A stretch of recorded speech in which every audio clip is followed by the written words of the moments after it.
Hey, what's up, traders? Dave Fix Hunter here with update for the Aussie dollar. I didn't do some update for quite some time here on the trading view, and the answer of why is simple because we've been in the range, right?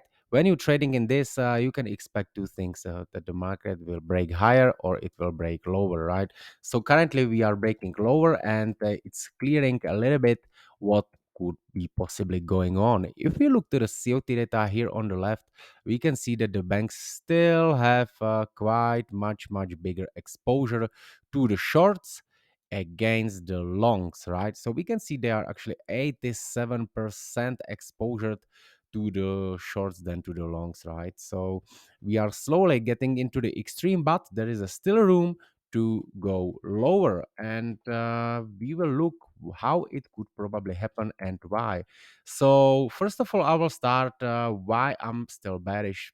Yes, because of the COT, but as well we have still weekly in the downtrend, and we have as well the lower time frames in the downtrends. So we should be still looking for the longs, shorts. I'm sorry. So why I will be shorting around this level, as you can see, as I have highlighted the short in here. The reason is quite simple because this is the level where this drop was initiated, and here we have this big volume, right? As well, if we bring this volume, we can see here is this beautiful clusters, and I think here in confluence with this volume and this daily level, we will probably see another action in here, right? So now why I think we will go down all the way into this my potential target, it's because if we look what is here, here is this weekly zone. You can see I have highlighted here with the typo so it's of course weekly, not wheelie.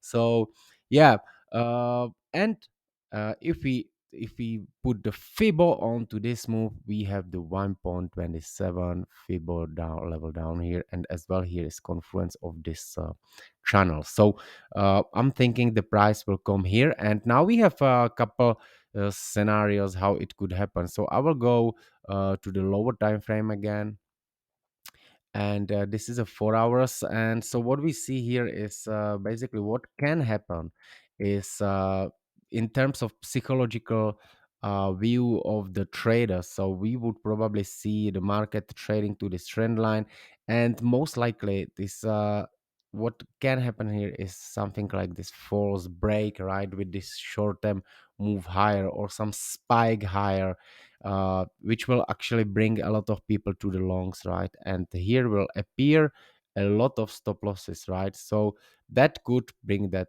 down again to this level, because yes, here could happen this reversal, but as we can see that actually the banks are very bearish down here on this demand zone. That means that they have two opportunities. They have two things what they could do is that they want to remove this zone out, or they want to close their shorts here, and they still did not dip it into it properly, and I think this could happen like that. So that's why I will be looking for this short, and I will be monitoring this zone. It of course does not mean that I will blindly open the short here. I will, in the terms of the manual trade, I will be looking for the trade in here and some price action, and I will need to see a break of the structure on the lower time frame, then the retest, and then I will enter the short, right? If we look as well to the dollar index, it will help us to understand what's going on. So we can see on the dollar index that we had a break in here.